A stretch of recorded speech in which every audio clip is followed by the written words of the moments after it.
Investigamos lo que pocos se atreven a mirar, desde antiguos misterios hasta casos que desafían la lógica. Relatos reales, evidencias inquietantes, porque la verdad no siempre es lo que parece. Bienvenidos a Mundo Insólito.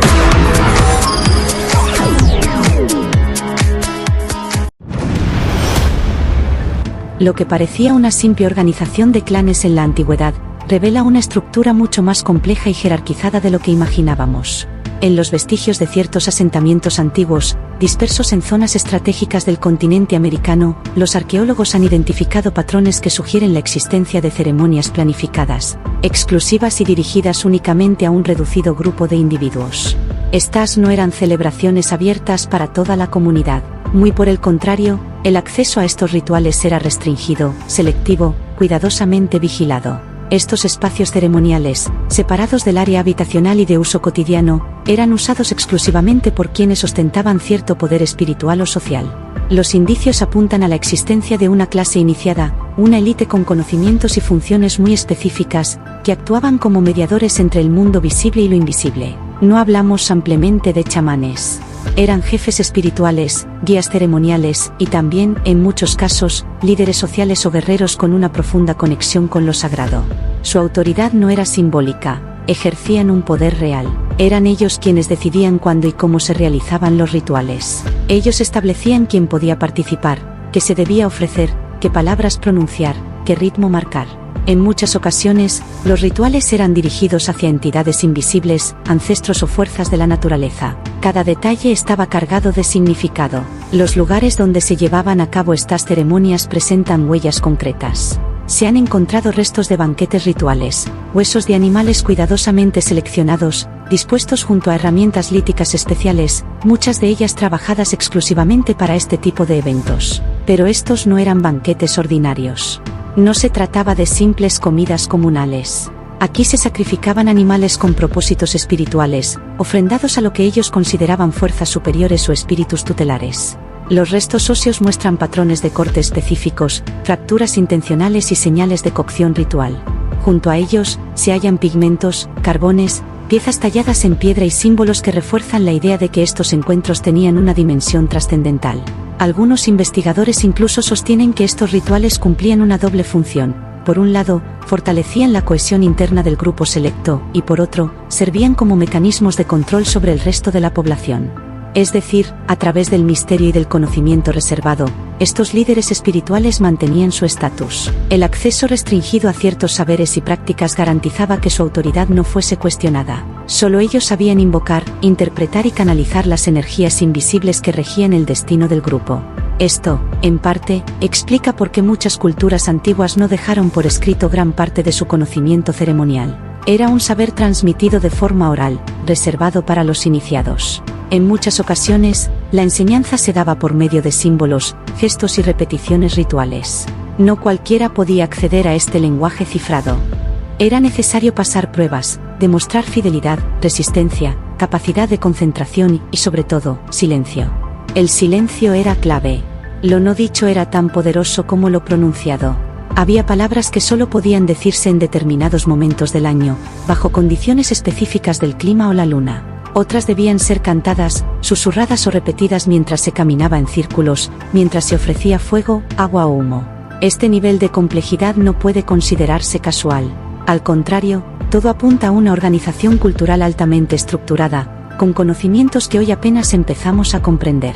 Algunos antropólogos creen que estas prácticas rituales, lejos de ser primitivas, contenían elementos de una sabiduría ancestral profundamente enraizada en la observación del entorno, de los astros, del comportamiento animal y de los ciclos de la Tierra. La existencia de estos rituales nos obliga a replantear la idea de que las culturas antiguas vivían de manera igualitaria.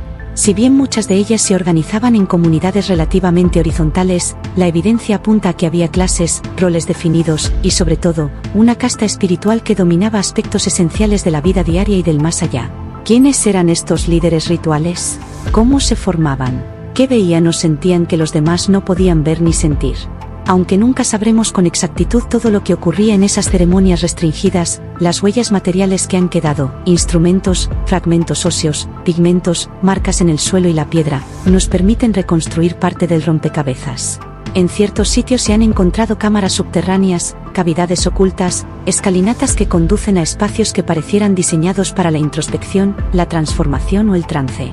En estos lugares, la música, el canto, los aromas de las resinas quemadas y la iluminación tenue creaban una atmósfera propicia para estados alterados de conciencia. Todo esto bajo la guía de los expertos, los iniciados, los guardianes del conocimiento invisible. Incluso hoy, en algunas comunidades indígenas, sobreviven ecos de estas prácticas. Hay chamanes que repiten fórmulas antiguas, utilizan símbolos heredados y realizan danzas que, sin saberlo, conservan movimientos que datan de hace milenios. La continuidad de estas prácticas demuestra que lo ritual no era un anexo en sus vidas, era el núcleo. La ceremonia no era un evento aislado, era una forma de ver el mundo, de explicarlo, de modificarlo. Cada ritual tenía un propósito: sanar, agradecer, despedir, pedir, proteger, transformar. Y quienes conducían estas ceremonias no eran simples oficiantes, eran arquitectos del orden simbólico de su pueblo. El estudio de estas élites rituales no solo nos habla de jerarquías y poder, nos revela también una forma distinta de organizar el conocimiento, de preservar la memoria, de entender lo invisible. Nos recuerda que el ser humano, desde tiempos remotos, no solo ha buscado comida, refugio y seguridad, también ha buscado sentido. Y es precisamente ese sentido lo que nos conecta con ellos hoy. Aunque vivamos rodeados de tecnología y racionalidad, seguimos buscando respuestas en lo simbólico, lo espiritual, lo inexplicable. Al estudiar estos rituales antiguos, no solo miramos hacia atrás, también, de alguna forma, nos miramos a nosotros mismos.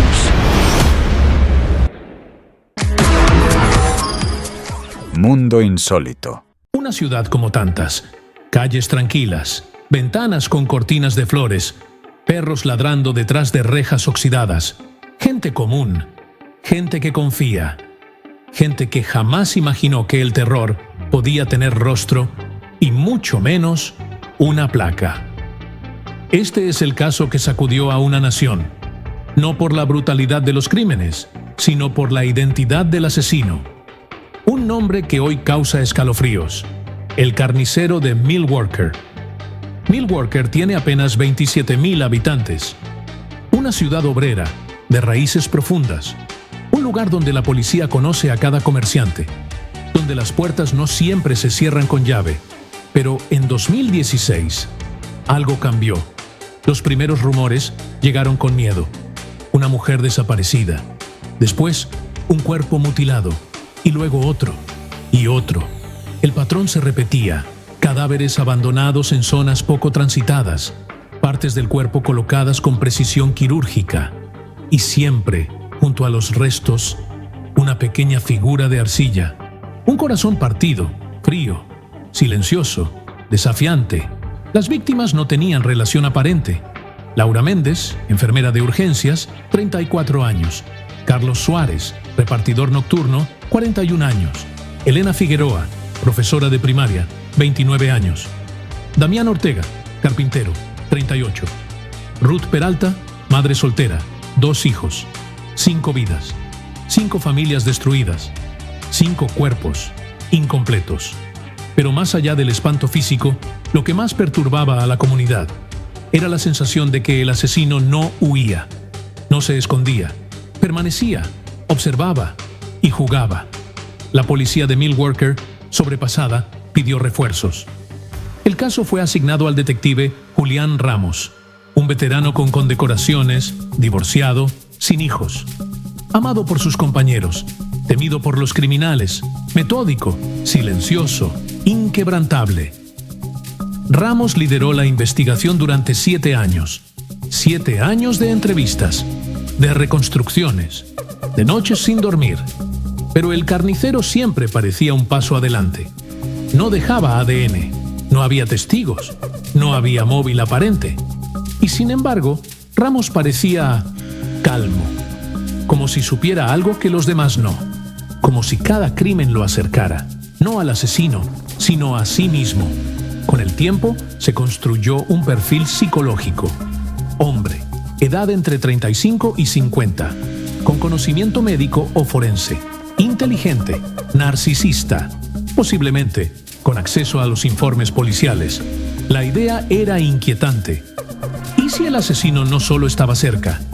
¿Y si estaba dentro? Las teorías conspirativas comenzaron a circular, pero dentro del cuartel una sola regla se repetía: no se acusa sin pruebas. Y Ramos se encargó de borrar cada huella. A fines de 2023, todo cambió. Una joven forense, Natalia Herrera, recién llegada desde la capital, notó un detalle. Los cortes no eran de bisturí, como se pensaba. Eran cortes de sierra eléctrica con dientes muy finos. Herramientas industriales, no quirúrgicas. Algo no cuadraba. Revisó antiguos archivos y encontró un caso del 2007. Un asesinato con el mismo tipo de corte. Caso archivado por falta de pruebas por el detective Julián Ramos.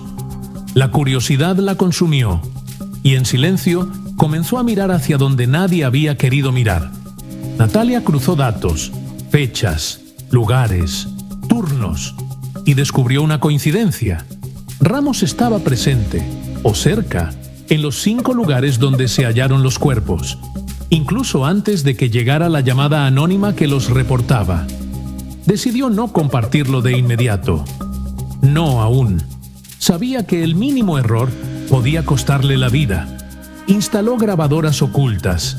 Analizó su comportamiento y encontró algo más perturbador. Ramos guardaba recortes de prensa sobre los crímenes y los había organizado en un cuaderno. No como evidencia, sino como trofeos. Cuando Natalia presentó el informe ante Asuntos Internos, las alarmas se activaron. Ramos fue detenido una madrugada de noviembre. En su casa se hallaron fragmentos de ropa de las víctimas, restos de arcilla y un diario. En sus páginas escribió: no mato por odio, mato por control, por orden. La vida es caótica. Yo la organizo. No son muertes, son limpiezas. La confesión llegó días después, sin emoción, sin culpa. Solo dijo: no me atraparon. Yo decidí terminar el juego. El juicio fue un circo. Medios de todo el país, familiares enfrentando al hombre que abrazaron durante años, compañeros testificando entre lágrimas, testigos protegidos. Pero la evidencia era irrefutable. Julián Ramos fue declarado culpable de 5 homicidios agravados, sentenciado a cadena perpetua sin posibilidad de libertad condicional. Pero la pregunta que aún flota en el aire es: ¿fueron solo 5? ¿O hay otros cuerpos que nunca se encontraron? Hoy, Milwaukee intenta curarse. La estación de policía fue renovada. Los protocolos de control interno fueron reforzados. Natalia Herrera recibió una medalla al mérito y luego pidió su traslado. No volvió a hablar del caso. En el cementerio de la ciudad, 5 lápidas reciben flores cada semana. 5 nombres, 5 ausencias, 5 historias interrumpidas, y entre ellas, una pregunta que nunca desaparece. ¿Cómo no lo vimos? A veces, el monstruo nos esconde en la oscuridad. A veces, ese monstruo lleva uniforme de policía. Siempre debemos andar con los ojos bien abiertos. Mundo insólito.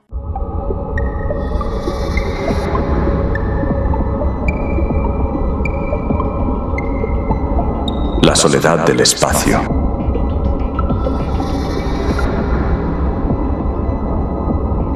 ¿Será cierto que estamos solos?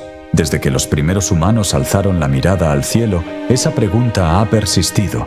Ha atravesado culturas, imperios, religiones y siglos. Es la duda que no podemos sacudirnos. ¿Hay alguien más allá de las estrellas? Vivimos en un rincón minúsculo de la Vía Láctea, una galaxia que, por sí sola, contiene más de 100.000 millones de estrellas. Cada estrella puede tener sus propios planetas, y muchos de ellos parecidos a la Tierra. Pero, ¿y más allá? Más allá de esta galaxia existen billones de otras. Galaxias lejanas, invisibles a simple vista, pero reales. Cada una, un universo de posibilidades. ¿Podría haber vida allí? ¿Civilizaciones enteras que nunca conoceremos? Para que exista vida como la que conocemos, se necesita una combinación de elementos. Agua líquida, una fuente de energía, los compuestos adecuados y estabilidad planetaria. Pero algunos científicos han comenzado a considerar posibilidades más radicales. ¿Qué pasaría si existieran formas de vida basadas en silicio, o en metano, o incluso flotando en atmósferas gaseosas, como entidades vivas entre nubes? En Júpiter, Saturno o Titán, hemos encontrado ambientes extremos donde algunas bacterias terrestres tal vez podrían sobrevivir. Y eso es aquí, en nuestro propio sistema solar. Ahora imagina otras galaxias, con leyes físicas similares. ¿Quién puede asegurar que no exista vida? Y sin embargo, todo parece demasiado callado.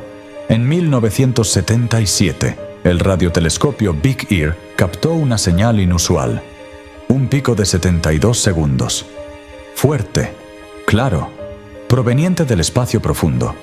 Fue tan extraña que el astrónomo que la descubrió escribió al lado: ¡Wow! Desde entonces, nadie ha podido explicarla, ni repetirla. Pero esa no fue la única señal. Otras han aparecido, con patrones, con ruido artificial. Algunas se descartaron como interferencia. Otras siguen sin explicación. Entonces surge la famosa paradoja de Fermi. Si el universo está repleto de planetas y estrellas, ¿por qué no hay señales claras de vida inteligente? Tal vez hay una razón.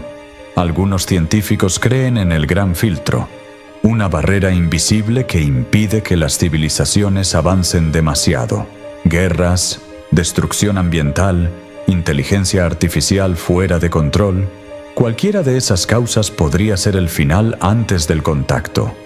Otros creen en la hipótesis del zoológico, que hay civilizaciones más avanzadas que ya nos conocen y han decidido observarnos sin intervenir, como nosotros observamos a una colonia de hormigas, sin contacto, sin aviso. Y está el principio de mediocridad, la idea de que no somos especiales. Si la vida surgió aquí, en condiciones no tan excepcionales, debería haber surgido también en otras partes, en otras galaxias, en otros tiempos. Y sin embargo, lo único que recibimos es silencio. O eso creemos. Tal vez no estamos escuchando correctamente. Tal vez usamos los sentidos equivocados. O peor, tal vez estamos demasiado temprano y las demás civilizaciones aún no han nacido o ya desaparecieron. La galaxia de Andrómeda se encuentra a 2,5 millones de años luz, una distancia inconcebible para nuestras naves actuales. Una señal enviada hoy llegaría allá en el año 2.527.000 y una respuesta en otros 2 millones de años. Así de sola es la comunicación entre galaxias. Pero eso no significa que estemos solos. Tal vez no entendemos los mensajes. Tal vez la vida que buscamos no se parece en nada a la nuestra. No respira, no ve, no necesita oxígeno. Tal vez se mueve en otras dimensiones, en otras frecuencias. Y nosotros somos ciegos a todo eso. La soledad del espacio no es solo física, es emocional, es existencial. Es el vacío que sentimos al no saber quién más existe. ¿Es esta la única historia del universo? ¿O somos una historia más entre millones? Tal vez, en este momento, en algún rincón de otra galaxia, una conciencia se hace la misma pregunta y mira hacia un punto brillante en el cielo que somos nosotros. La soledad del espacio. ¿Será cierto que realmente estamos solos?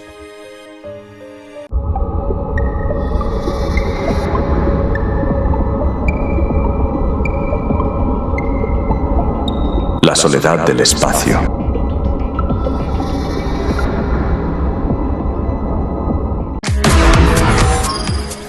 Mundo insólito.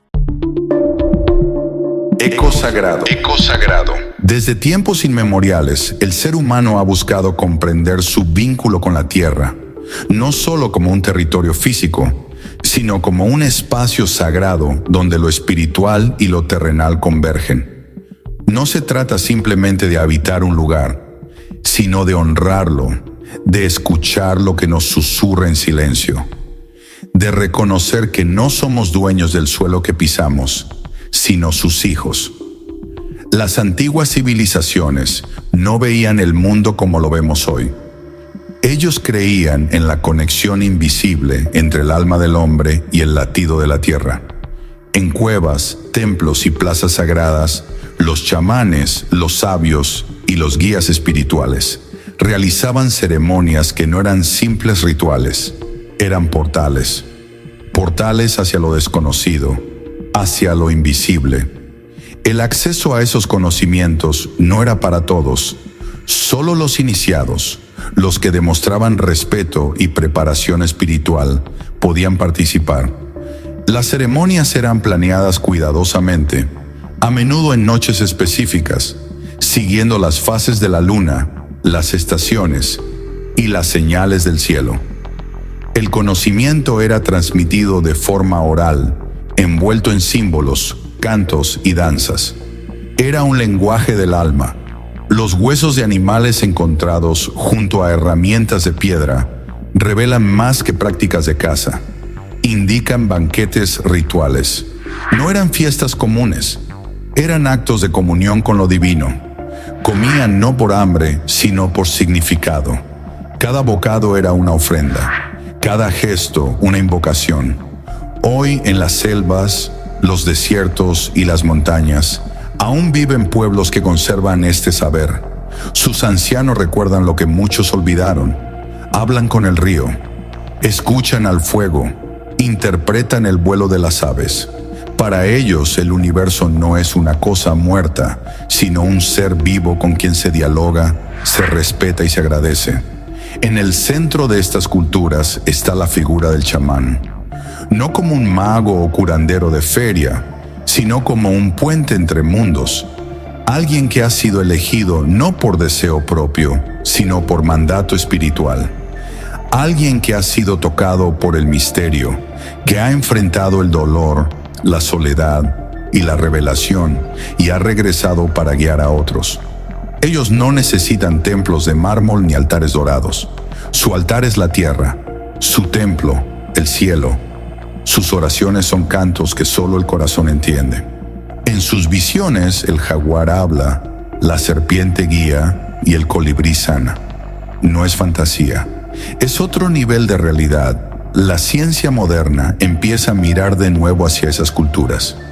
Los psicólogos, los biólogos y los investigadores se asombran al descubrir que, en medio de lo que llaman superstición, hay sabiduría profunda, plantas sagradas, rituales de sanación y formas de ver el mundo que desafían la lógica, pero sanan el alma.